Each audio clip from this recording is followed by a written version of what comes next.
Esta mañana continuamos con nuestro estudio de Apocalipsis. El domingo pasado, hermano Eli terminó con el estudio de las 7 iglesias de Apocalipsis y un tema bastante interesante y un tema para toda la iglesia. Y yo se lo quiero recordar: no podemos ser cristianos tibios. O somos fríos o somos calientes. Aquí no se trata de o camagua o elote o chicho, limonada, no. Aquí somos una cosa o somos otra. Pero tibios no se puede, no hay términos medios para el Señor, porque su misma palabra lo dice. Y usted quizás pueda decir: uy, qué fuerte, pero esta es la palabra del Señor. Si es así, dice Él, nos vomitará de su boca. Así que el Señor no viene por una iglesia tibia, mucho menos fría. Pero fuera bueno, y estas son mis palabras, no del Señor, fuera bueno que nos definiéramos: o somos o no somos, o estamos con Dios o estamos con el diablo, o somos de la luz o somos de las tinieblas. Pero aquí no hay términos medios, hermano. Aquí no existe eso. Así que como iglesia nosotros tenemos que saber a dónde estamos parados, quiénes somos, qué tipo de cristianos somos nosotros. Quiero invitarle a que vayamos a la palabra del Señor. Abra su Biblia en el libro de Apocalipsis. La lectura que hermana Alba leía a un inicio es la base para esta enseñanza. De repente usted va a sentir que las cosas fueron como más técnicas. De repente va a sentir el mensaje del domingo más exhortador. De repente lo va a sentir como de consuelo, de esperanza. Pero déjeme decirle que el libro de Apocalipsis es tan delicioso, es tan diverso, pero esta mañana nos tocó enseñanza, hermano. Así que vamos al libro de Apocalipsis capítulo 4, versículo 1. Si lo tiene, se pone de pie, leemos la palabra del Señor esta mañana. Apocalipsis 4, 1, dice así: después de esto miré, y allí en el cielo había una puerta abierta, y la voz que me había hablado antes con sonido como de trompeta me dijo: sube acá, voy a mostrarte lo que tiene que suceder después de esto. Oramos. Padre y buen Dios, esta mañana, Señor, te damos gracias. Gracias, Señor, porque podemos, Señor, leer tu palabra, podemos congregarnos en este lugar, podemos reunirnos, Señor, como iglesia, adorarte, a buscar tu rostro, adorar tu nombre, Señor, y estar con la disposición de aprender y de crecer espiritualmente. Señor, habla nuestras vidas esta mañana por medio de tu palabra. Señor, enséñanos qué es lo que tú quieres decirnos, qué es lo que tú quieres de tu iglesia, qué es lo que tú demandas de nosotros. En el nombre de Jesús. Amén y amén. Qué bueno poder estar acá. Le decía a un inicio. ¿Sabe por qué? Yo siempre lo digo, y yo espero, hermanos, que todos los que están anotados para el viaje misionero vayan, y los que no se han anotado que se anoten, y los que se han anotado y no han dado nada que lo den ya. ¿Por qué le digo esto? Este es un preámbulo para lo que quiero hablar. Realmente para nosotros, hermano Alan, estuvimos un ratito allá en Cubulco, pero fue una bonita experiencia. Hermano Alan, creo que no sé si les testificó el viernes un poco de lo que vio más o menos. Ahí le vamos a dar chance para que cuente el testimonio. Él más que nadie lo puede contar. Fue una bonita experiencia. Relativamente el camino no es corto, pero estábamos literalmente en la montaña. ¿Qué le quiero decir con esto? Nosotros tenemos un templo hermoso, un templo grande, terminado, construido. Yo le decía a mi esposa y le decía al pastor: ¿quién se iba a imaginar que en una montaña como esta existiera un templo de este tamaño? El templo quizás es 3 veces la puerta abierta. El templo de la puerta abierta no está terminado, ya está construido, pero a nosotros nos impactó. Y no quiero extenderme mucho en esto porque en otro culto vamos a hablar de eso. Nos impactó el hecho de que la gente viene de alrededor de la montaña caminando 2-3 horas a su paso para llegar a la iglesia y reunirse en la iglesia central. Esa solo es la iglesia central.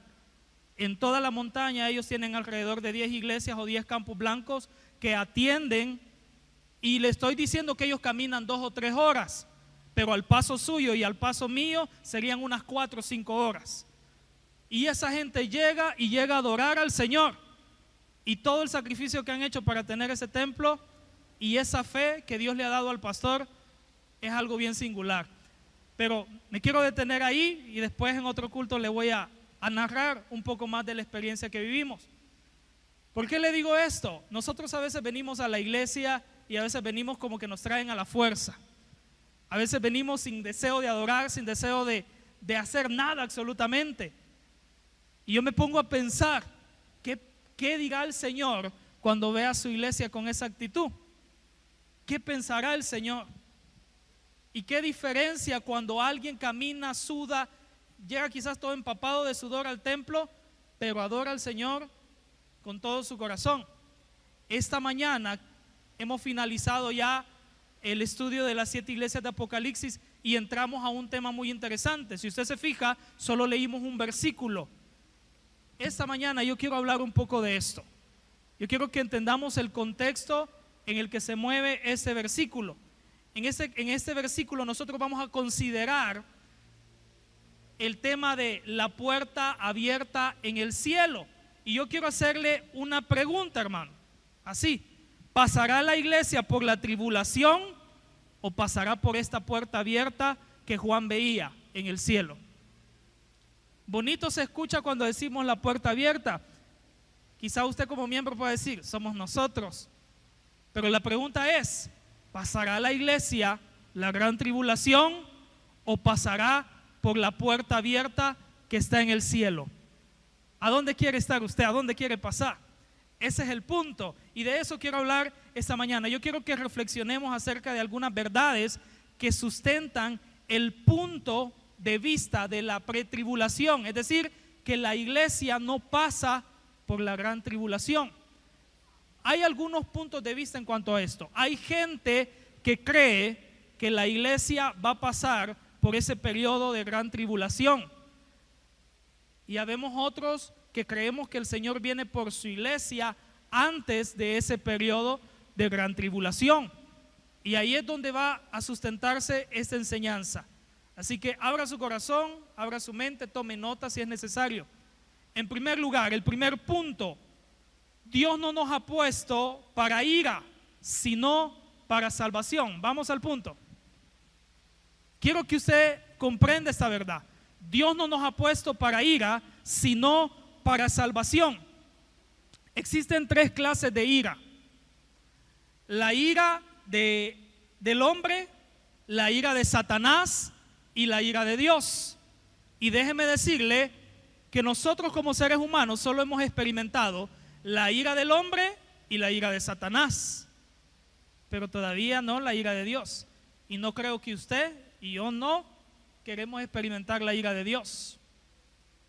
Dios es amplio, Dios es grande en misericordia. La paciencia de nosotros como seres humanos es finita, es decir, se acaba. ¿Ha escuchado usted la expresión de mecha corta? Eso somos nosotros, y algunos ni tenemos mecha, hermano. Con eso le digo todo. O sea, nuestra paciencia es bien limitada, pero la ira de Dios, cuando se manifiesta, aquel Dios misericordioso que usted y yo hemos conocido en todo este tiempo, usted no se lo imagina manifestándose en su ira. Gracias a Dios usted y yo no hemos pasado por eso, pero viene un periodo donde se pasará, donde el mundo pasará por la ira de Dios. Repito, solo hemos atravesado la ira del hombre y la ira de Satanás, pero la ira de Dios, la palabra nos enseña que no es para sus hijos, no es para aquel que se ha guardado, que se ha cuidado en santidad, es para el pecador. Dios no nos ha puesto para ira, sino para salvación. La ira de Dios es en contra de sus enemigos, no en contra de sus hijos. Aún ahora la ira de Dios permanece en los pecadores. Dios puso una marca en Caín, y de la misma manera su ira es como la marca sobre cada una de las personas que no cree en Jesús. Qué triste es estarle hablando de Jesús a alguien todos los días, toda la semana, y no quiere nada con el Señor. Hay un versículo, ahorita yo soy malo para las citas, pero hay un versículo que dice que el hacha está puesta sobre el pecador. ¿Qué significa? El Señor no ha soltado su hacha, el Señor no ha soltado su ira. Y a veces eso nos hace estar confiados y revolcarnos en el pecado y constantemente fallarle al Señor, porque no hemos experimentado la ira de Dios. Estamos en un periodo de gracia. Hay un estudio que trata acerca de las dispensaciones. Usted y yo nos ubicamos en la dispensación de la gracia. ¿Qué significa? La misericordia de Dios sigue siendo amplia para nuestros días, pero llega un momento donde ese periodo, esa dispensación termina y cae la ira de Dios sobre el pecador, sobre aquel que no quiso nada con Jesús. Yo no sé en qué punto usted siente que está de su vida, pero tenemos que entender algo, hermanos. El tiempo no nos pertenece a nosotros, el tiempo le pertenece a Dios, y usted y yo tenemos que estar preparados, porque una de dos cosas puede suceder: o morimos, o la iglesia es llevada, es raptada, es arrebatada por Jesucristo. Y cualquiera de las dos cosas que pasen, si usted y yo no estamos preparados, hay algo que sí está preparado, y es la ira de Dios. Vamos a la palabra del Señor. La tribulación se habla desde el capítulo 6 al capítulo 18 de Apocalipsis, y es un tiempo de la gran ira de Dios. Esta semana estuvimos acompañando a la hermana Damaria con los estudiantes de Osana, y ellos presentaban una maqueta y hablaban acerca de todos estos eventos futuros. Una cosa es aprendérselos en teoría y otra cosa es sumergirse en el tema, porque cuando usted lo ve, usted se da cuenta: ¿y dónde está el Dios misericordioso del que me han hablado? ¿Dónde está el Dios misericordioso? Porque en cada uno de esos juicios se manifiesta la ira de Dios. Más adelante vamos a entrar a esos juicios: 7 sellos, 7 trompetas y 7 copas. Y todos dicen que tratan sobre la ira de Dios y tratan sobre el juicio de Dios en el periodo de gran tribulación. Esos juicios, esos tres tipos de juicios que van en 7, 7, 7, sellos, copas y trompetas, se ubican en el periodo de la gran tribulación. Cuando usted los suma, son 21 juicios. Y usted dice: ¿y esos 21 juicios van a caer? Sí, y van a caer con toda su fuerza, porque ahí es donde se empieza a manifestar la ira de Dios. Pero el punto acá es este: Dios, hermanos, no nos ha puesto para ira, Dios no nos ha puesto para condenación, Él nos ha puesto para salvación. Él quiere que usted y yo seamos salvos. Y yo quiero simplificar esta enseñanza y no darle tanta teología. O sea, yo quiero que usted y yo entendamos esta mañana que el plan de Dios no es que estemos en ese periodo de ira, sino que seamos salvos. Porque dice que el Señor, Dios Padre, envió a su Hijo a morir por nuestros pecados, para que el pecador sea salvo y no sea condenado. Y hay otro versículo que más adelante va a aplicar en esta enseñanza, y dice: a los suyos vino, pero los suyos no les recibieron, mas a los que les recibieron les dio la potestad de ser llamados hijos de Dios. El Señor tenía un plan y tiene un plan perfecto, pero nos ha dejado el libre albedrío. Así que usted es libre de escoger lo bueno y lo malo. Usted escoge la ira de Dios o la salvación. Así de simple, así de sencillo es este mensaje. Usted decide por dónde quiere caminar. ¿Quiere caminar hacia la ira de Dios o quiere caminar hacia la salvación? ¿Quiere jugar con el tiempo y la gracia de Dios o quiere ser salvo? Nosotros decidimos. Y déjeme decirle que con nuestras actitudes, con nuestras acciones, a veces, aún siendo cristianos, nos podemos estar alejando del plan de salvación y acercando a la ira de Dios. Así que no se sienta tan confiado. Este primer punto habla acerca de eso.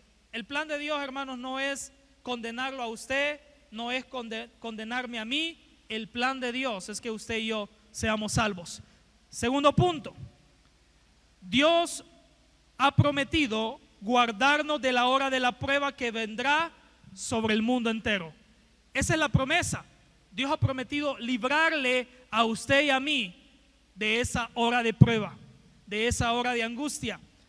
Apocalipsis capítulo 3, versículo 10 dice así: por cuanto has guardado la palabra de mi paciencia, yo también te guardaré de la hora de prueba que ha de venir sobre el mundo entero para probar a los que moran sobre la tierra.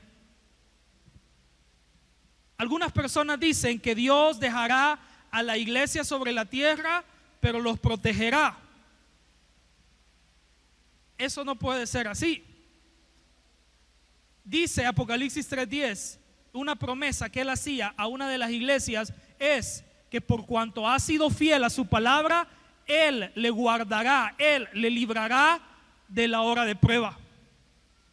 Él lo aislará, él lo apartará, él lo tendrá en su mano. Y yo creo que a veces en cuanto a estos temas de Apocalipsis hemos escuchado muchas cosas, como por ejemplo, ¿qué pasará con aquellos que venían a la iglesia pero no se fueron con Cristo? Por X o Y motivo, algo andaba mal en su vida. Eran cristianos de silla o de banca, pero no accionaban, no cambiaban, no eran transformados y se quedaron. ¿Qué pasará con esto? Más adelante voy a hablar de eso.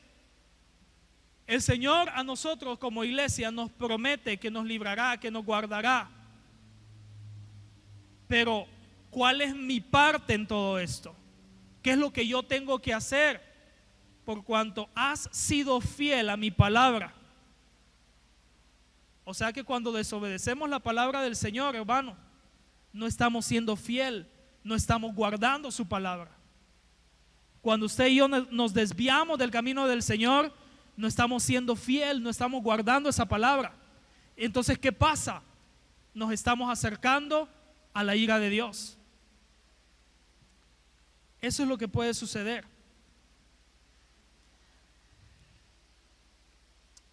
Hay un versículo que dice así, donde nos recuerda que Jesús oró al Padre para que quitara a los creyentes del mundo y no para que los protegiera del mal.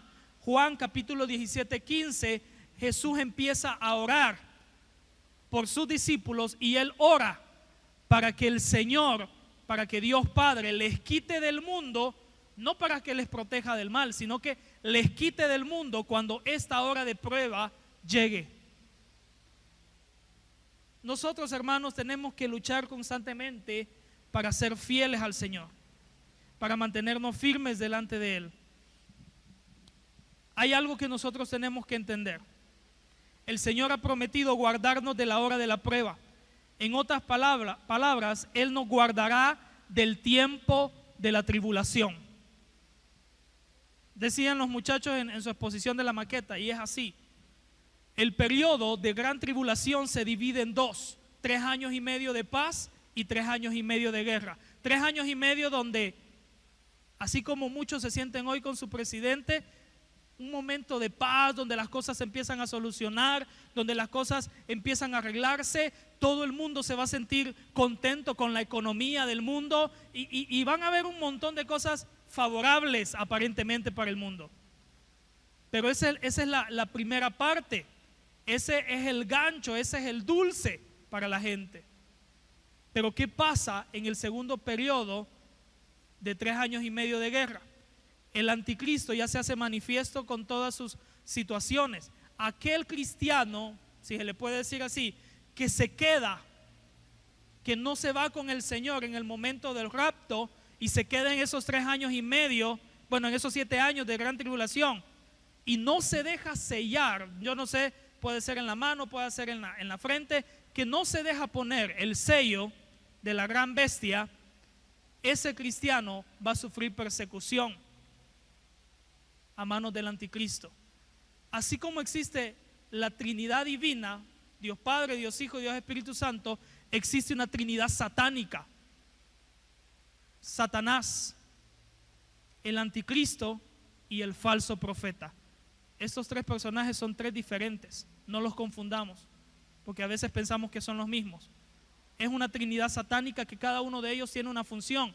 La función del anticristo va a ser acosar, perseguir de manera política a la iglesia que haya quedado, o sea, aquellos que no eran muy buenos, aquellos que eran tibios, aquellos que estaban con un pie adentro y un pie afuera, aquellos que eran cristianos una semana y el resto del año no eran cristianos. A esos va a acosar y va a perseguir el anticristo desde el sistema político. Pero desde el sistema espiritual o religioso también está el falso profeta. No me quiero meter mucho a eso porque más adelante lo vamos a ver en Apocalipsis, pero quiero que entendamos que los 3 años y medio restantes van a ser un periodo de guerra, van a ser un periodo donde todos los juicios del Señor se van a manifestar sobre el mundo entero. Usted y yo no queremos pasar por eso. Hay una promesa que el Señor ha hecho, y si la Biblia lo dice, usted y yo lo creemos. Nosotros tenemos que entender eso. El segundo punto habla de eso. Dios nos ha prometido guardarnos de la hora de la prueba que vendrá sobre el mundo entero. Aquí no es solo en El Salvador, no es solo en México, no es solo en Guatemala. Hace algún tiempo, no sé, no recuerdo, creo que 2 años ya, pasó lo del huracán en Puerto Rico. Fue una devastación total. Imagínense todos esos juicios manifestándose en el mundo entero. Si ese tipo de juicios, como lo que pasó en Puerto Rico, se manifiesta en El Salvador, nos acaban, hermano. Somos un país pequeño geográficamente, conocido como el pulgarcito de América. Somos un país pequeño, pero hasta el día de hoy, a pesar de la inseguridad y la maldad en la que vivimos, estamos bajo la cobertura de Dios, bajo la mano de Dios. ¿Usted cree que si el Señor nos retirara los huracanes, nos retirara esos desastres naturales sobre nuestro país, sobreviviéramos? No, hermano. El hombre en la tierra se siente fuerte, se siente poderoso, pero ante la ira de Dios no somos nada, hermano. No somos nada. De nada sirven los carros, los millones que podamos tener. Ante la ira de Dios, si nos quedamos, no somos nada. Tercer punto, la tribulación es el tiempo de la angustia de Jacob, no para la iglesia. Quiero que entendamos eso. El versículo que le leía anteriormente: a los suyos vino, pero los suyos no le recibieron. Hablemos del pueblo judío. Cuando Jesucristo vino a la tierra, algunos, la mayoría de los judíos, lo rechazaron, lo despreciaron, porque no era el rey que ellos esperaban. No era aquel hombre con esa armadura, con ese semblante, con todas esas armas que ellos esperaban. Ellos esperaban a un rey que los libertara del imperio romano, pero él venía a traer una libertad espiritual y no física, y los judíos no entendieron eso. La mayoría del pueblo judío todavía está esperando a Jesús, todavía está esperando al Mesías. En este tercer punto yo quiero que entendamos, este juicio no está preparado para la iglesia. Este juicio está preparado para todos aquellos que en el momento no recibieron a Jesús. Esa es la ira del Señor manifestándose en ese lugar. Lo voy a decir de esta manera. Jeremías se refirió a la tribulación como el tiempo de angustia para Jacob. Capítulo 30, versículos 5 al 7 de Jeremías habla acerca de esa referencia que Jeremías hacía del tiempo de angustia de Jacob. Daniel se refirió a la tribulación como la 70ª semana para los israelitas, la semana 70. Más adelante vamos a estudiar las 70 semanas de Daniel. Daniel lo vio desde ese punto de vista. La semana 70 empieza el periodo de la gran tribulación. De esa manera lo manifestó Daniel. Fíjese lo que dice Daniel capítulo 12, versículo 1. En aquel tiempo se levantará Miguel, el gran príncipe que está de parte de los hijos de tu pueblo, y será tiempo de angustia, cual nunca desde que hubo gente hasta entonces. Pero en aquel tiempo será libertado tu pueblo, todos los que se hallen escritos en el libro. ¿Escuchó esa última parte? En aquel tiempo, en el tiempo de la angustia de Jacob, será libertado tu pueblo, pero todos aquellos que se hallen inscritos en el libro. ¿En cuál libro? No en el de las compras fiadas que agarramos en la tienda, no en el de los servidores, sino que en el libro de la vida. En ese libro usted y yo tenemos que estar seguros que nuestro nombre está escrito. No se preocupe si aquí no conocen su nombre, si aquí solo conocen un apodo suyo. Preocúpese porque su nombre está escrito en el libro de la vida. No se preocupe por ser famoso aquí en la tierra, eso no vale allá en el cielo. Preocúpese porque su nombre está escrito en el libro de la vida. De eso nosotros tenemos que estar seguros. La iglesia, fíjese bien, necesita entender que estos juicios no han sido preparados para la iglesia, no han sido preparados para usted y para mí. La iglesia no es el templo, ya lo hemos dicho en sermones anteriores. La iglesia es usted y soy yo. Pero qué bonito se escucha la iglesia diciendo malas palabras delante de los vecinos, ¿verdad? Esa no es la iglesia, hermano. Qué bonito ver a la iglesia chupando el fin de semana. Esa no es la iglesia, hermano. Qué bonito ver a la iglesia agarrándose de las greñas con la vecina. Esa no es la iglesia. Qué bonito es la iglesia chambreando del otro hermano. Esa no es la iglesia. Así que yo le hago esta pregunta: ¿es la iglesia del Señor usted? Pocos amenes. ¿De verdad es la iglesia del Señor? Cada vez que mostremos una actitud como esta, que no agrada al Señor, pregúntese: ¿soy la iglesia del Señor? ¿Soy la iglesia del Señor? ¿Esta actitud es de la iglesia del Señor? Hay una pregunta que siempre me la he hecho desde niño y a veces se me olvida. ¿Qué haría Jesús en mi lugar? Antes de pecar, antes de hacer una insinuación, antes de fallar, pregúntese: ¿qué haría Jesús en su lugar? Y pregúntese: ¿estoy representando la iglesia de esta manera? Porque usted es la iglesia, no es el templo, no son las paredes. Las paredes aquí se van a quedar, hermano. La estructura aquí se va a quedar. El templo puede ser muy hermoso y es un lugar consagrado para adorar al Señor, pero el templo se va a quedar. Usted y yo somos la iglesia del Señor. Y la iglesia no puede ser ladrona, la iglesia no puede ser chambrosa, la iglesia no puede ser asesina. Cuando dice: no, hermano, aquí no hay, nadie mata nada. No, pero con las miradas, con las actitudes, todo eso mata a la iglesia, lo mata a usted. Cada vez que esté a punto de reflejar o que refleje una mala actitud, póngase a pensar: este día tragué veneno. Cada vez que le damos lugar a una mala actitud o al pecado, tragamos veneno y estamos envenenados.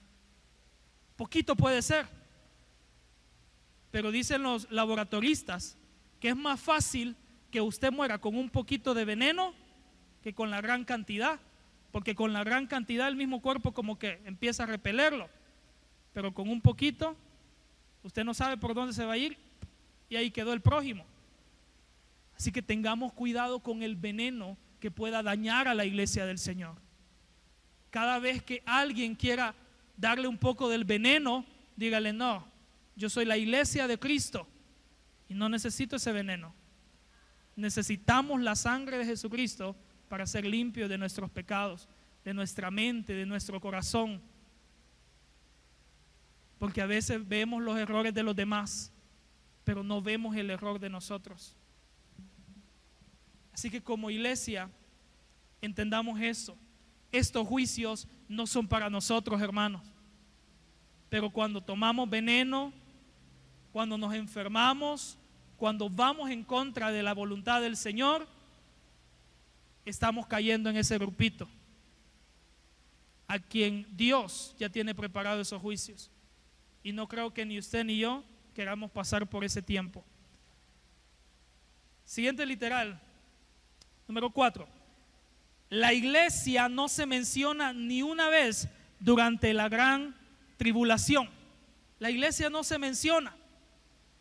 Fíjese bien, hemos visto que se hace énfasis en Israel varias veces durante la tribulación. En Apocalipsis del capítulo 6 al 18, que vamos a seguir estudiando, hace bastante énfasis en Israel, no en la iglesia. Pero hay una referencia de la iglesia durante estos años oscuros y está en el capítulo 19. ¿Cuál es la referencia de la iglesia? En el capítulo 19, las bodas del Cordero. Y fíjese bien este contraste, hermano. Hay una gran diferencia entre el periodo de gran tribulación, que podemos ver la imagen por allá arriba, y la mención que hay en Apocalipsis 19, que son las bodas del Cordero. Recuerde que como iglesia representamos a la novia de Jesucristo. Eso representa a la iglesia. Y más adelante vamos a estudiar un tema solo de las bodas del Cordero. Hay un gran contraste. Déjenme explicarle así brevemente. Gracias. En el periodo que Cristo viene por la iglesia, dice que Él viene en las nubes y la iglesia se encuentra en las nubes con Él.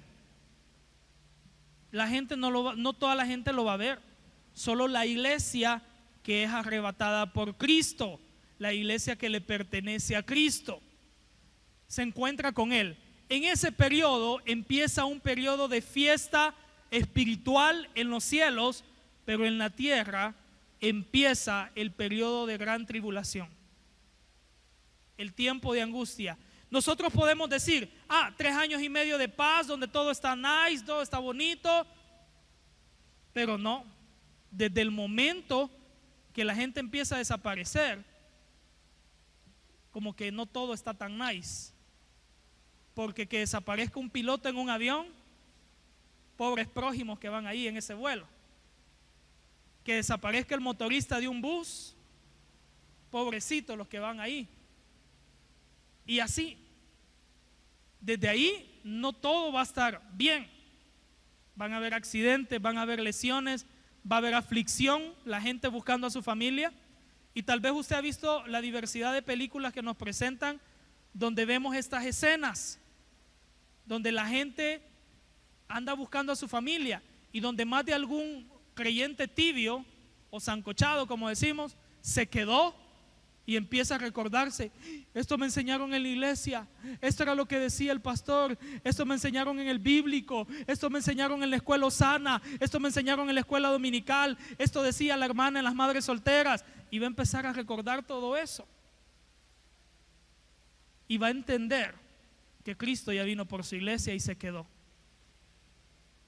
Como dicen los voceros de Cristo, se oye un lloro, un lamento. Ahí va a ser el crujir de dientes. Dios prometió guardarnos de la hora de la prueba. Hermanos, eso es lo que nosotros tenemos que entender. Luego la iglesia llega a esta escena, donde está Apocalipsis capítulo 4 versículo 1, la escena de la puerta abierta. Vamos a la siguiente. Quiero que veamos algunas diferencias. Este es el número, el siguiente literal, número 5. Parece que hay algunas diferencias, algunas son mayores y algunas son menores entre los pasajes que vamos a estudiar. Quiero tocar 10 diferencias. ¿Diferencias de qué, hermano? Diferencia, tal vez usted alcanza a leer, tal vez otro no, pero yo se la voy a leer. Diferencias entre el rapto y la segunda venida de Cristo. Si puede ahí anotar, hágalo. ¿Cuáles son estas diferencias entre el rapto y la segunda venida de Cristo? Número 1, Jesús viene por sus santos. Eso es en el rapto. Jesús viene por sus santos. En la segunda venida, Jesús viene con sus santos. Hay una gran diferencia. En la primera, Él viene por. En la segunda, Él viene con sus santos. Segunda diferencia, el rapto. Estarán dos en la cama, en una cama. El uno será tomado y el uno será dejado. Desaparecerá. Desaparecerá. ¿Qué nos da a entender esto? De que no todos van a ver a Jesús. ¿Cuál es la diferencia con la segunda venida? Apocalipsis 1:7 dice: todo ojo le verá. todo ojo le verá. Ya no van a ver aquel humilde Jesús que vino y entró con su pollino, con su burrito, digámoslo así, quizás con su ropa sencilla, sino que van a ver a Jesús manifestado como lo que Él es, Rey de Reyes y Señor de Señores, y viene para vencer, viene para gobernar, viene para derrotar. Así al buen salvadoreño se lo voy a decir, viene a darle en la nuca a Satanás, el momento que todos esperamos. Para eso viene. Todo ojo le verá y le va a ver en su esplendor, le va a ver en su gloria. Ya no aquel Jesús humilde, ya no el hijo del carpintero. Jesús viene como Rey de Reyes y Señor de Señores. Yo no sé si usted se alegra por eso, pero a mí eso me causa emoción, saber que como iglesia veremos al Señor, estaremos con el Señor y podremos venir con Él. Yo no quiero que usted sea de los que va a estar ahí abajo con el ojo así, ya lo vi. No, yo quiero que nosotros seamos de los que venimos con Él, hermano, porque aquí todos lo van a ver, hasta los pecadores. Pero en esta ocasión, en la segunda venida, tenemos que venir con Él. Tercera diferencia, el rapto. Jesús promete librarnos de la hora de la prueba. Él nos manda a orar para ser hallados dignos de escapar de todas estas pruebas. Eso es en el rapto. ¿Qué significa? La iglesia tiene que prepararse. En la segunda venida, Jesús resucita a los que murieron durante la tribulación. Ellos no escaparon, sino que murieron durante ella. Va a haber persecución para aquel que no niegue su fe. Para aquel creyente sancochado que se quedó, va a haber persecución. Va a haber un acoso de parte del anticristo, de Satanás, del falso profeta. Va a haber persecución y va a haber muerte para ellos durante el periodo de gran tribulación. Cuarta diferencia, en el rapto, los creyentes son arrebatados para encontrarse con Jesús en el aire antes de la venida de Cristo a la tierra. Nos encontramos en el aire. Jesús todavía no pone sus pies sobre la tierra. Nos encontramos en el aire. En la segunda venida, Jesús regresa a la tierra para reinar. Fíjese, en el capítulo 19 del versículo 1 al 21 habla de estos acontecimientos. Él viene para reinar. Satanás es arrojado al abismo por 1000 años. Aquí empieza el gobierno milenial después de la derrota de Satanás, donde Satanás es atado y arrojado al abismo durante 1000 años. Hermano Alan, en una de las enseñanzas de Fundamentos de la Fe, enseñó acerca de esto, del milenio. Lo vamos a ver nuevamente en Apocalipsis y vamos a ver más detalles acerca del milenio. Jesús viene para reinar, para gobernar sobre la tierra. Quinta diferencia, en el rapto no hay señales de que el rapto se acerque, solo se nos dice que velemos. Usted y yo no sabemos el día, no sabemos la hora, no sabemos cuándo va a venir, solo nos dice que nos preparemos. En la segunda venida, muchas señales anuncian su venida. Ahí vienen los juicios, los 7 sellos, las 7 trompetas, las 7 copas de la ira, todas estas señales que están descritas en la Biblia. Aquel creyente sancochado que se quedó, y perdone que insista con esto, pero es para que usted y yo no estemos conforme con el estilo de vida que llevamos. Aquel creyente sancochado que se quedó posiblemente va a tener una Biblia y va a estar leyendo. Sí, aquí está, aquí dice, ay, ya va a venir el Señor, porque en la Biblia está. Entonces, en la segunda venida, el que se quede y alguna vez conoció de la palabra del Señor va a saber que esto está por manifestarse. Esa es la quinta diferencia. Vamos a las siguientes, las otras 5. Número 6, las pruebas no se mencionan en pasajes sobre el rapto.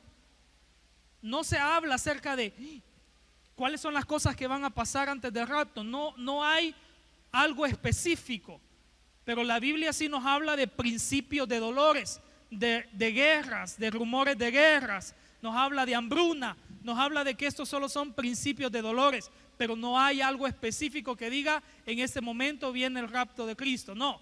Pero en la segunda venida sucede en la mitad de la gran tribulación. Después de los 3 años y medio de paz, vienen los 3 años y medio de guerra. Entonces sabemos que durante ese periodo Jesucristo ya viene con su iglesia. Número 7, los pasajes sobre el rapto claramente enseñan que los santos se levantarán para encontrarse con el Señor. Aquellos en Cristo que murieron resucitarán primero, y dice que ellos se levantarán para encontrarse con el Señor. La iglesia se levantará para encontrarse con el Señor. Eso es en el rapto. Pero en la segunda venida, ninguno de los pasajes sobre la segunda venida se refiere claramente al rapto, porque ocurre varios años antes. El rapto ocurre mucho antes de la segunda venida. Número 8, en el rapto todos los que aún viven serán transformados. La Biblia habla acerca de un cuerpo glorificado. Seremos transformados. Y qué bonito aquel coro que dice: seremos transformados con poder. Qué bonito se oye. Entonces ahí en el momento del rapto el cuerpo es transformado. ¿Qué pasa en la segunda venida? Ninguno de los pasajes sobre la segunda venida enseña que los creyentes serán transformados. Los creyentes ya fueron transformados. Número 9, los pasajes sobre el rapto claramente muestran que los muertos en Cristo resucitarán. Aquel familiar que murió en Cristo resucitará. Aquel familiar que usted perdió resucitará, si se fue con Cristo, claro está. En la segunda venida, los pasajes sobre la segunda venida de Cristo no muestran claramente la resurrección de la iglesia. Y número 10, el rapto. Ninguno de los cambios en la tierra se relaciona con el rapto. No hay un cambio en la tierra durante el periodo del rapto, pero en la segunda venida, los pasajes sobre la segunda venida muestran cambios en la tierra. El monte de los olivos se partirá en 2, y algunos cambios más que vamos a estar estudiando cuando lleguen los sellos, cuando lleguen las trompetas, cuando lleguen las copas. Cambios que nosotros podemos decir: la madre naturaleza. No, son cambios que ya están escritos en la Biblia y van a suceder. Y para ir finalizando, el último punto: la Biblia nos enseña a esperar a Jesús en cualquier momento. Veamos esta parte, vamos a la siguiente. El rapto, hay una diferencia entre el rapto y la segunda venida. Va a suceder de una manera secreta. La segunda venida sucede de una manera pública. Por eso usted y yo tenemos que prepararnos. Vamos a la siguiente. La Biblia nos enseña a esperar a Jesús, hermanos, en cualquier momento. Mateo capítulo 25, versículo 13 nos habla acerca de esto y dice: y lo que a vosotros digo, a todos los digo. Perdón, ese es Marcos 13:37. Velad. Mateo 25:13 dice: velad pues, porque no sabéis el día ni la hora en que el Hijo del Hombre ha de venir. Nadie lo sabe. ¿Cuál es nuestro papel entonces? Velar, prepararnos, estar bien. Porque quizás hoy pudo estar hablando en lenguas en la mañana, en el momento de adoración, pero en la tarde quizás ya se agarró a cacerolazos con su esposa, con su esposo, con el vecino, y ya empezó, se cayó todo lo que pasó. Todas las lenguas, toda la santidad y todo eso ya se cayó, ya se botó. Entonces, ¿qué significa? Tenemos que velar, tenemos que constantemente presentarnos delante del Señor. ¿Usted cree que los grandes apóstoles no tuvieron sus luchas con la carne? Sí.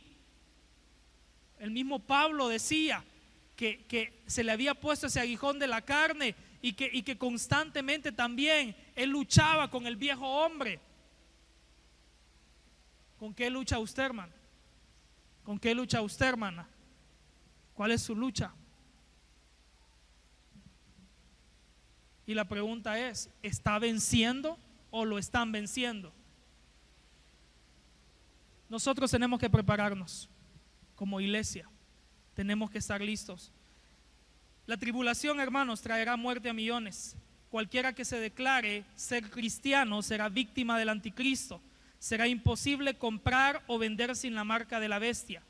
Es difícil pensar cómo los cristianos podrían sobrevivir a través de esos 7 años.